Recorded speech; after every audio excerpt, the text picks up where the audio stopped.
What if I walked into your design business today and my job was to help you get to seven figures? Not someday, not in a vague, dream bigger kind of way. I mean, if I really sat down with your numbers, your offers, your calendar, your team, your client pipeline, your proposals, your process, and your current level of overwhelm, what would I fix first? Because I can almost guarantee you this. I would not start by telling you to work more. I see y'all. You don't need more work. I would not start by telling you to post more. Sure wouldn't. And I would not start by telling you to take on more clients, even though you may feel like you want them. And I definitely would not start by telling you to say yes to every opportunity that comes your way. See, what I'm seeing is most interior designers are not stuck because they're lazy, you're not untalented, or you're not unwilling to work. You're stuck because everything feels equally urgent, but not everything is equally important. And that is the difference between a design business that stays busy and a design business that actually scales. So today we are talking about what I would fix first if I took over your interior design business, and I love this thought, and wanted to help you get it to seven figures. Not in a hustle harder way, in a smarter, cleaner, more profitable, more sustainable way, because getting to $1 million in revenue is not about doing everything. It is about fixing the right things in the right order. Let's get to it.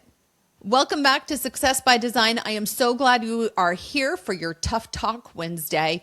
And if you are new around here, I just want you to know I'm an active interior designer and a business coach for interior designers and the founder of a multi-million-dollar design firm. I'm not coaching from a theoretical ivory tower. I am still in the work. I'm still running projects, leading a team of amazing professionals, navigating clients, pricing, proposals, timelines, contractors, deliverables, revisions. Oh my gosh, y'all, the complexity that comes with running a real design firm. And I think that matters because our business is not like every other business. Yeah, we're selling creativity, but we're also selling clarity and leadership and decision making and risk reduction and the ability to walk into chaos and create a result that is beautiful, it is functional, it is profitable, and it is done. And yet so many of you are running businesses that depend on your capacity. It's your taste, your energy, your inbox, your memory, your client relationships, your late nights, and the ability to catch every detail before something falls through the cracks. And that can work for a while, don't get me wrong. It can even build a beautiful reputation, which you probably have. But here's the kicker. It's not going to take you to seven figures in a healthy, sustainable way. So today's episode is for that designer. If this is you looking at your business and thinking, I know this has potential. I know I'm good at what I do and I know there is more here, but I just can't keep doing it this way. And I want to say right up front, when I talk about getting to seven figures, revenue alone is not the goal. $1 million business that burns you out, underpays you. In fact, I talked to a great designer. Her business is almost $1 million. She paid herself $70,000 last year. That's not okay. One that compromises your family? Nope, not okay either. And if it leaves you resentful, that is not success by design. The goal we're going for, folks, today is a firm with strong revenue, healthy profit, clear positioning, excellent clients, repeatable systems, and you, the founder, who is leading instead of constantly rescuing. And that is the kind of business that I want for you. And if you want that for you, sit down. You're in the right place. All right, let's imagine this. I walk into your design business today, not the polished version, not the version you show on Instagram and the gorgeous project photos and those beautiful flat lays and calm captions. I mean, the real business. Let's talk about what goes on behind the scenes. I open the calendar. I see back-to-back calls.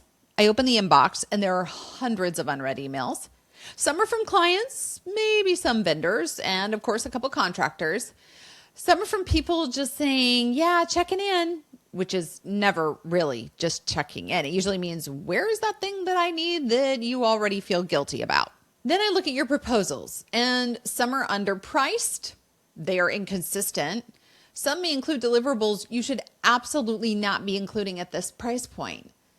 And then I look at your project list and you have one project that is wildly profitable, one that's emotionally exhausting, one that maybe should have ended about 3 months ago, and one project that you are just secretly hoping cancels itself. We've all had them. There's no shame. We're only going to get to solutions. Stick with me. Then I look at your services and maybe you're offering too many. You have full service design, consultations, designer for a day, e-design, procurement, styling, maybe remodel support, furniture packages, ooh, those new build selections, and the occasional, I know I said I do not do this anymore, but they were referred by someone important, that project. Listen, I say that with so much love because I have lived versions of every single one of these too. Not in my ivory tower again. I've been there. All right, then I look at your numbers. And this is where things start getting a little more interesting because you say, we had our best revenue year ever. But then I ask, what did you actually take home? And there's a pause. Because that top line, like the designer I referenced at the beginning of this episode, looks so good. We're at like $1 million. But the bottom line, the $70,000 you took home feels really confusing. Because there's money coming in, but it also feels like money is constantly going out. You're busy, but you're not always paid well. You're booked, but not always with the right clients. You're probably growing, but for whatever reason, it just does not feel easier. And here's the part that so many of you do not say aloud. You're starting to wonder if the business you wanted has become that job that you couldn't escape. And that is the moment when most designers think, aha, I need to do more. More marketing. Hop to it with networking. Time to make more reels. And don't forget about those offers. More consultations, more projects, more hires, more software, more of everything. But if I took over your business and wanted to get you to 7 figures, I'm not going to start with more. I'm actually going to start with less, better, and in the right order.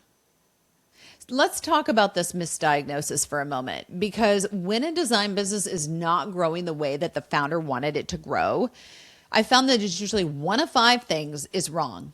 Let's go through them. The first one, I need more leads. And don't get me wrong, sometimes you actually do.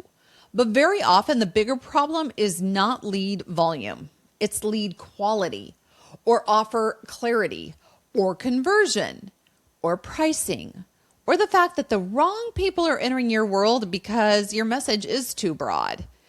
If you're attracting people who just want a little help, but you actually need full service design clients to hit your revenue goal, more leads is not going to fix that problem. It's just going to give you more people to educate, qualify, and recover from. Because let's be honest, there can be PTSD.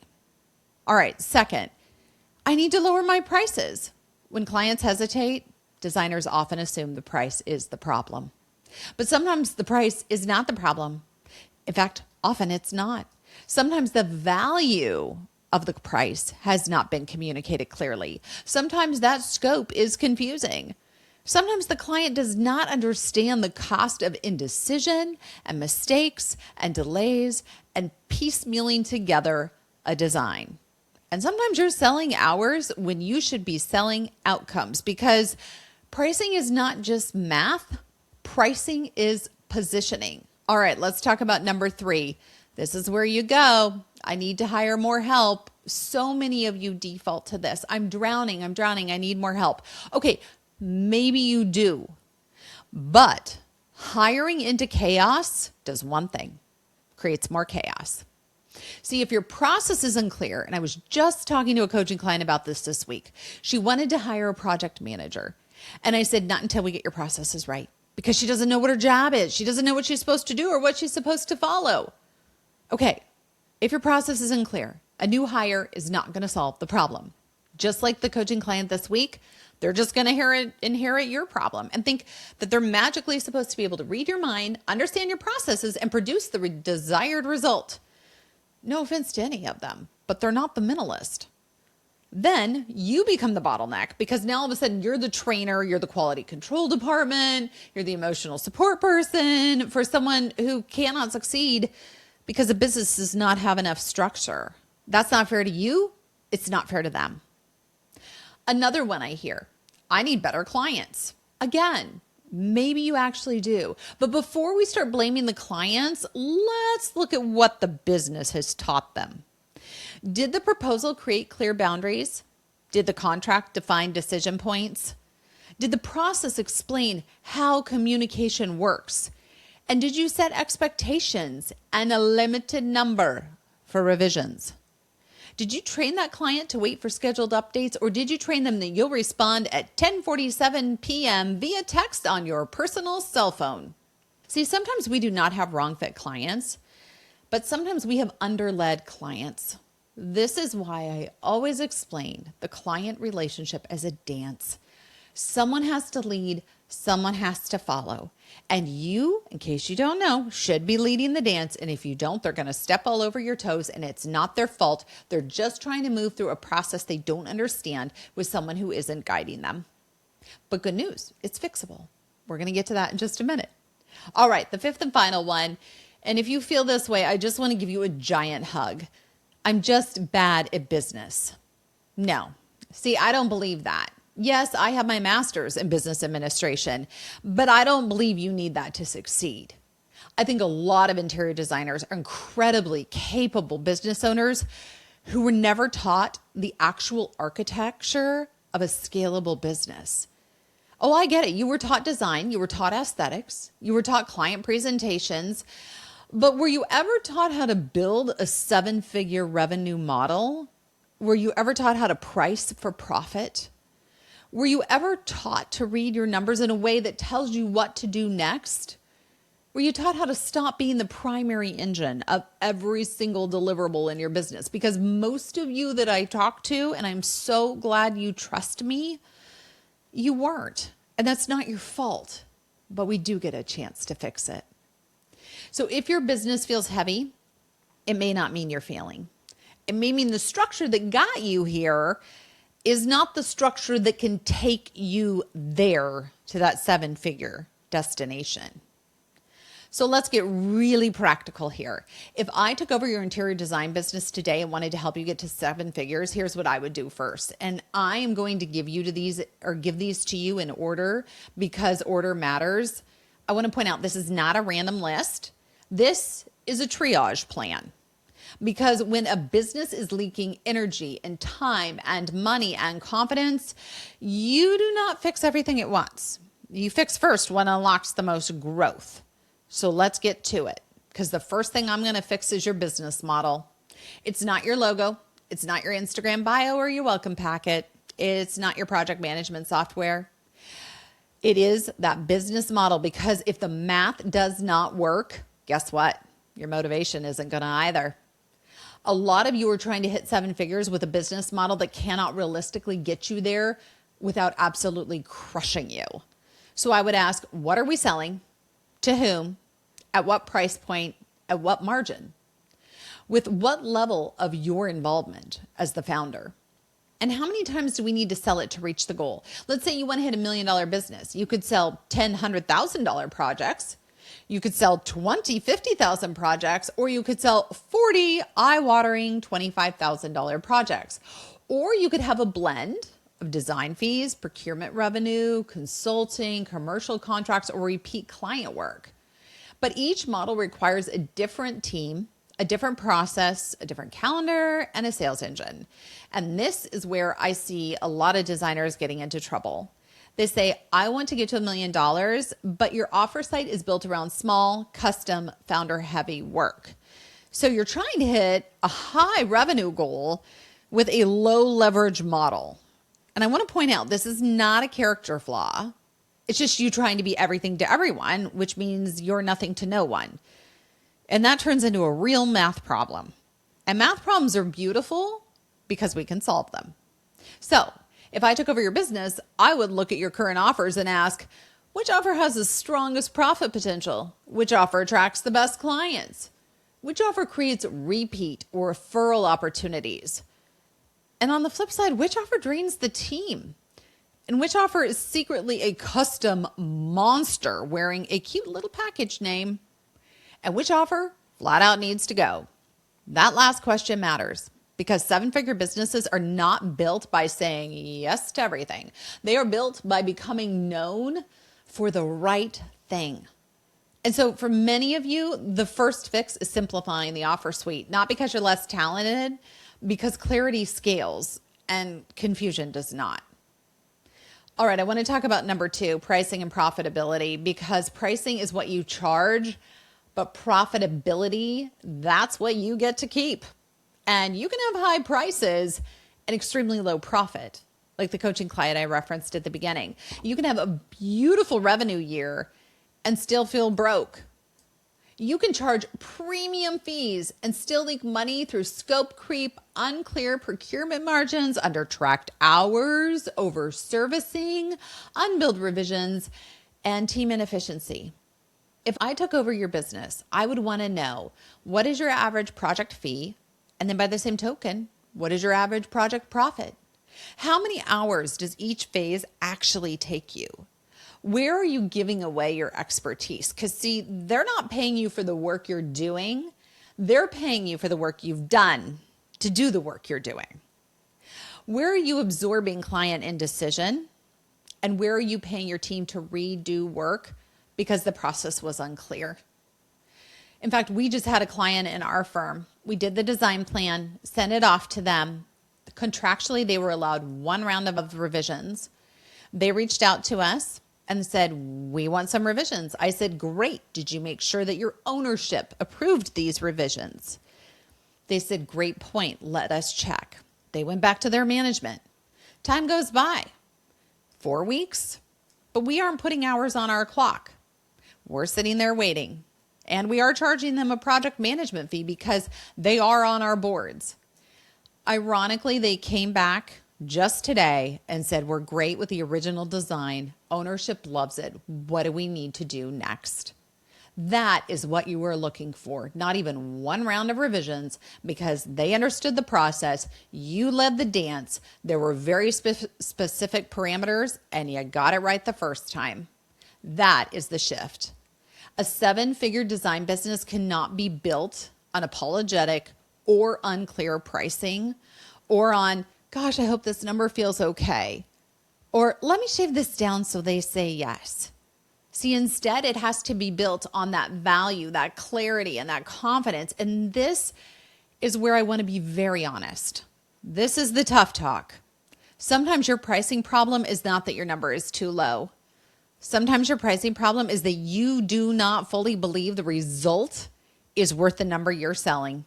And that right there, folks, is a leadership issue, not because you're bad, because you've not connected your work to the real transformation. You are not just picking tile. You're preventing costly mistakes. You're not just picking sofas or sourcing sofas. You're creating a home that functions for the way a family actually lives. And so you're not just choosing a paint color. You're changing curb appeal, market perception, all sorts of brand experience. You are just presenting options.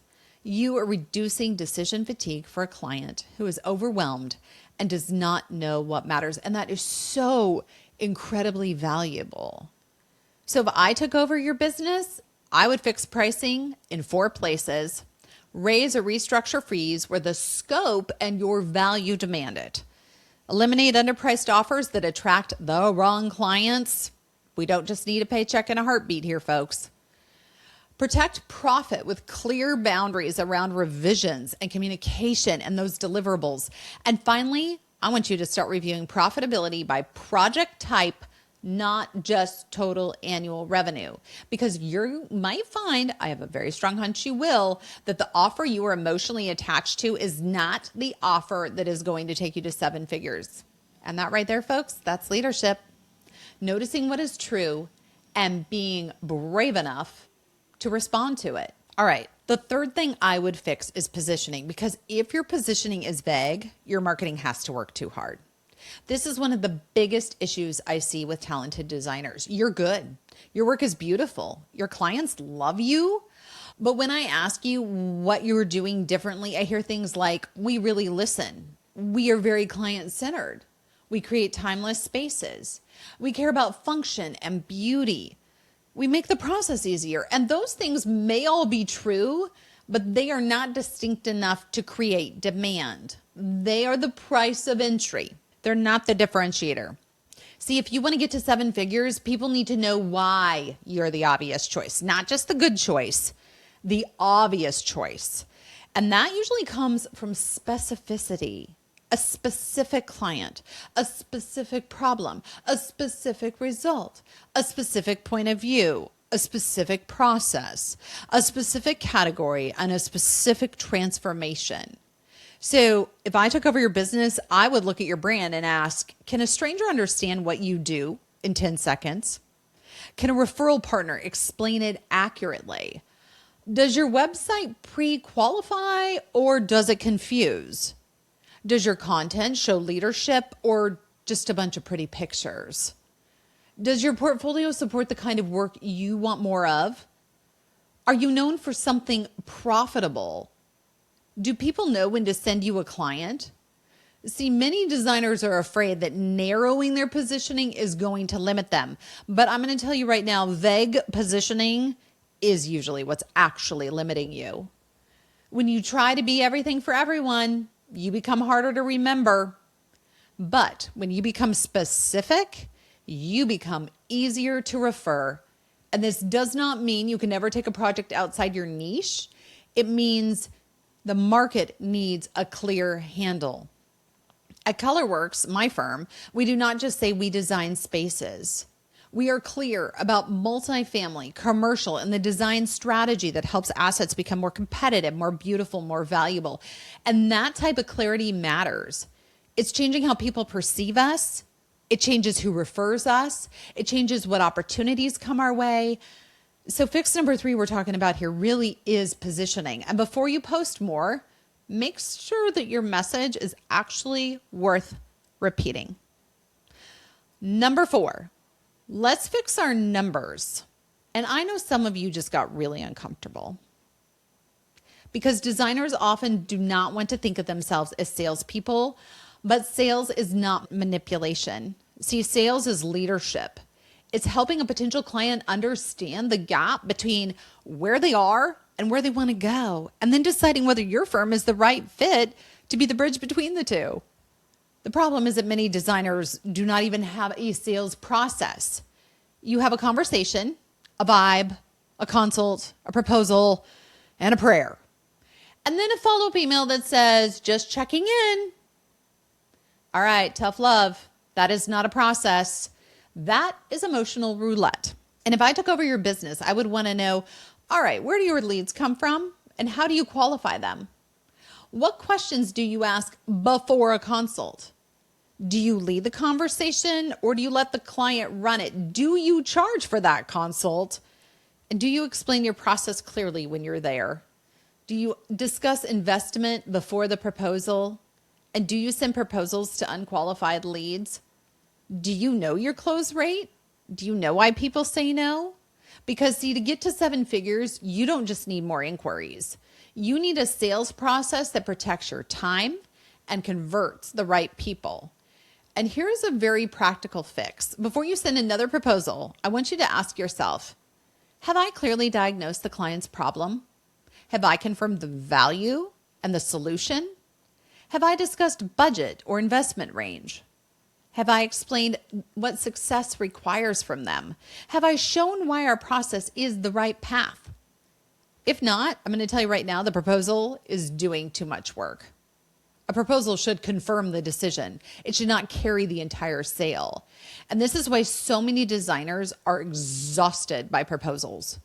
They are hiding beautiful, detailed, thoughtful documents for people who were never properly qualified. That is not generosity.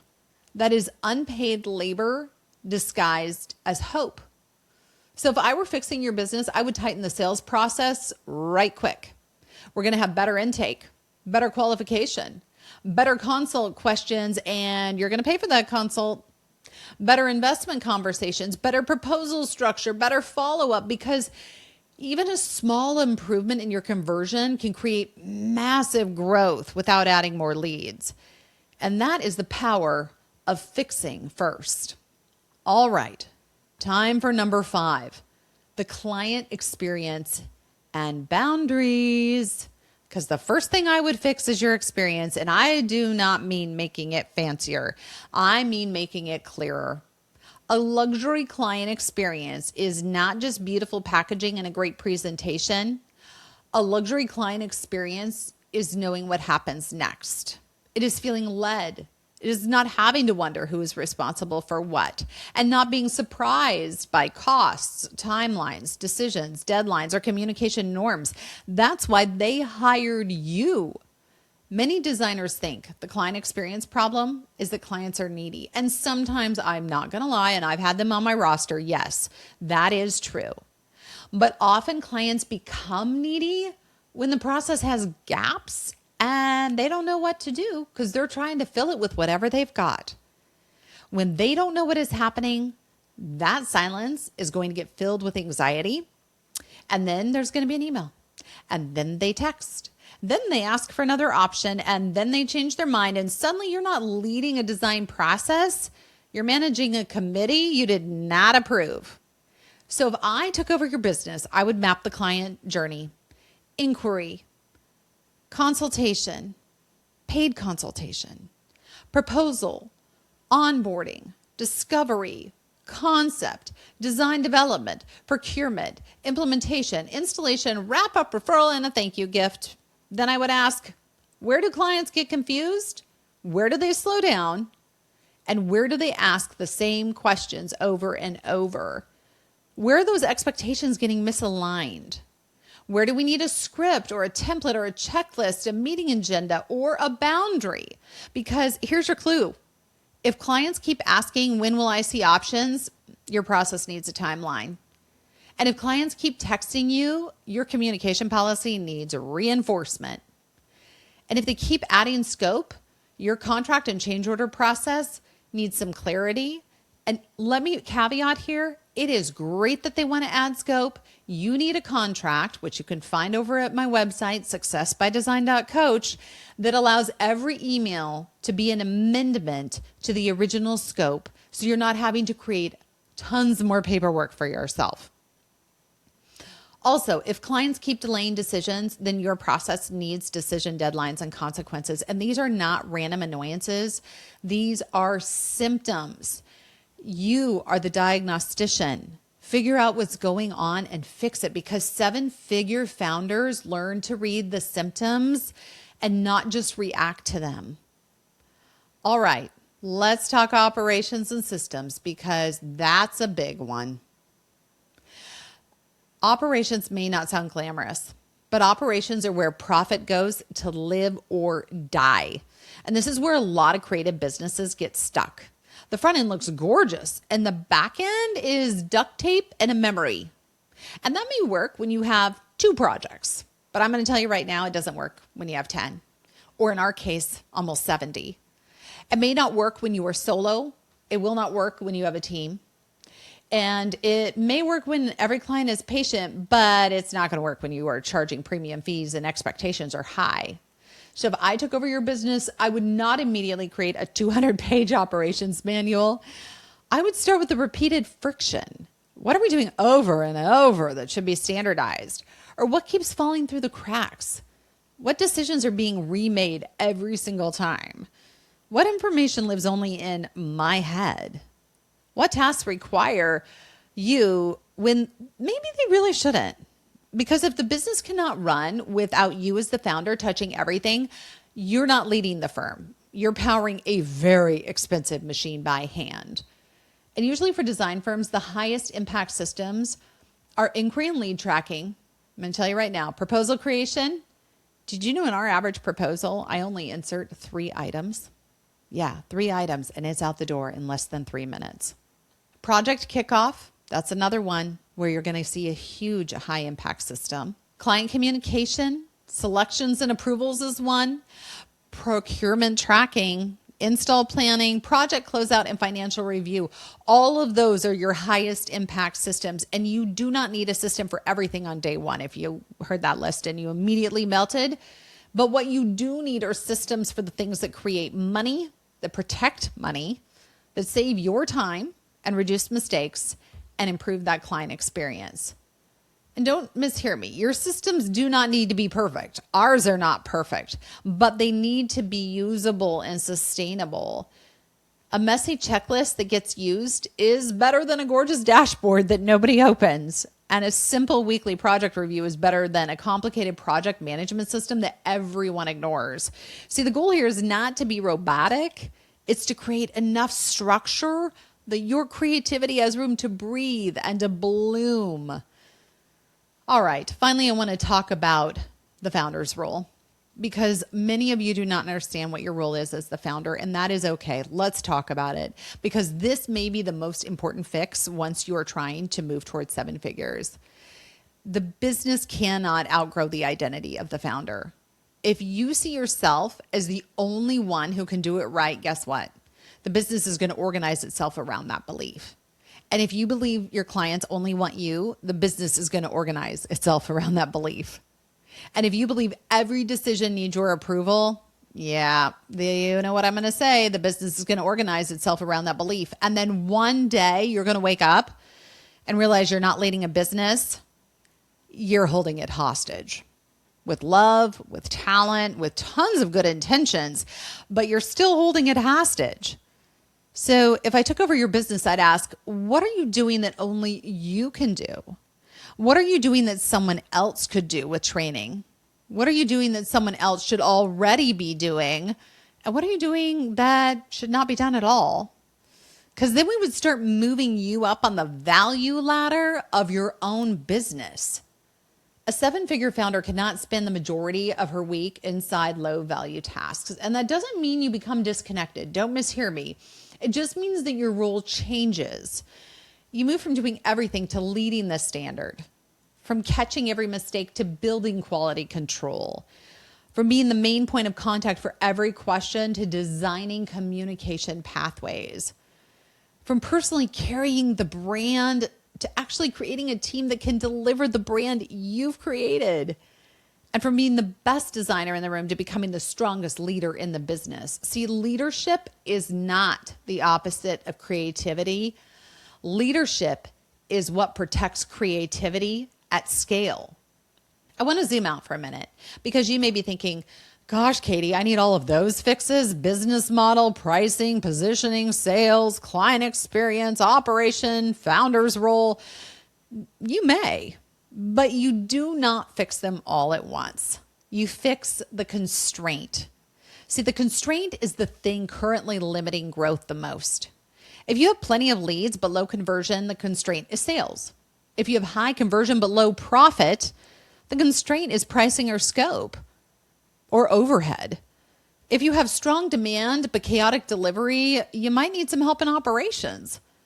And if you have clear offers but inconsistent inquiries, the constraint is probably positioning or visibility. And if you have a strong team, but everything still comes back to you, the constraint is leadership and delegation. And if you're exhausted and resentful, the constraint might be your business model. And this is why generic advice in the coaching arena can be so dangerous. One designer needs more visibility. Another designer needs fewer, better clients. One designer needs to raise prices. Another needs to simplify delivery. One does need to hire, but not an assistant designer. I have a show specifically about that. We'll put the link in the notes. Another needs to stop hiring until the process is clear. And then one designer needs to niche down, and another needs to clean up profitability before ever adding demand. See, once you identify the real constraint, what happens is your path gets clearer. You stop trying to fix your entire business at once. You stop treating every problem like a 5-alarm fire, and you stop believing the answer is always more effort. And you start asking, what is the highest impact fix right now? See, that question alone can change everything. I want to give you a mindset shift, because strategy is only part of this. You can have the best plan in the world, but if your beliefs are still built around survival, you're going to keep creating survival. Here are some of the beliefs that I hear from you when you're stuck. If I charge more, people will leave. Okay, folks, some will, but that's not always a problem. Maybe your pricing is a filter and the right clients need you to lead with clarity. Here's another one. If I narrow my focus, I'm going to miss opportunities. Maybe some, but you will also become more magnetic to the right ones. As I heard a High Point Market and I thought was so good, say no so you can say yes. See, specificity makes you easier to trust, easier to remember, and easier to refer. I also hear, if I create systems, I will lose the magic. You're going to lose the chaos. See, your magic is in your eye, your process, your leadership, and your ability to synthesize 1,000 details into a result that feels inevitable. See, systems protect creative work. This is why I'm the princess of process. If I delegate, some of you think you're going to quality drop. Well, it might temporarily. Yeah, your quality could drop if you delegate without standards. But if you document and you train, you review and you lead, quality can actually rise because the business is no longer dependent on your exhaustion. Maybe you're thinking today, my team can uphold the standard when I define the standard. And that right there is the right thought. See, you may also be thinking, I should be further along by now. And this is where I want to give you a hug again because you're not behind. You're building. There's a big difference. You may be in a season where the old way has stopped working for you, but the new way is not fully built yet. And I want you to take a deep breath because that does not mean you're failing. It means you're in the middle. And the middle is where leadership is formed. I want you to repeat this. My next level requires a new structure, not self-criticism. My next level requires a new structure, not self-criticism. See, that's the shift. From more effort to better architecture, from proving to leading, and from custom chaos to repeatable excellence. From, oh gosh, I have to do everything to, I have to build the business that can hold the vision. That's what I want for you. And that is why I do the work I do with interior designers, because I know what it feels like to be inside the business. I know what it feels like to have real clients, real projects, real deadlines, real team dynamics, scope changes, real contractors and budgets and real decisions that all have to get made before I pick up my kids from school at 3 p.m. And I also know what it looks like to build a business that is not just pretty from the outside, but strong underneath. And that is what I want for you. Not just more revenue, but more leadership and profit and clarity and more capacity and more discernment and more peace. More of a business that can support the life you are actually trying to live. Because 7 figures is not the magic number. It is a milestone. And milestones are only meaningful if the structure underneath can hold them. This is why when I coach designers, we're not just talking about how do we make more money like so many of the other coaches out there. We're asking better questions. What is the right revenue model for this founder? What kind of clients does this business need? What work should this firm become known for? Where is profit leaking? And where are you as the founder overfunctioning? Where's the team undersupported? Where's the client experience unclear? And where are we saying yes because we're afraid? Where are we making business decisions from exhaustion instead of strategy? And see, that is the deeper work I love to partner with you on. It is why coaching can be so powerful, because sometimes you are too close to your own business to see the obvious fix. You are inside the bottle trying to read the label. This is why, if this resonates with you, I would love to hop on a problem-solving call with you. Let's step back. Let's see the pattern. Let's identify the constraints and make the right next move. Not 50 moves, just the next right one. If this resonates with you and you want to work together and you find yourself asking, what is the one fix that would create the most relief, revenue, and momentum right now? This is the work we're doing at Success by Design. You do not need to do more of what is already draining you. You just need a better path. head on over to fixmydesignbiz.com. Again, fixmydesignbiz with a Z.com. I offer a free call where we get to sit down and solve real problems inside your unique business, not in front of a big group, not with cookie cutter solutions, but fixing the problems that make your business unique and making it better. Again, fixmydesignbiz.com. Until next week, take care. And remember, your business should be working for you, not you working for it.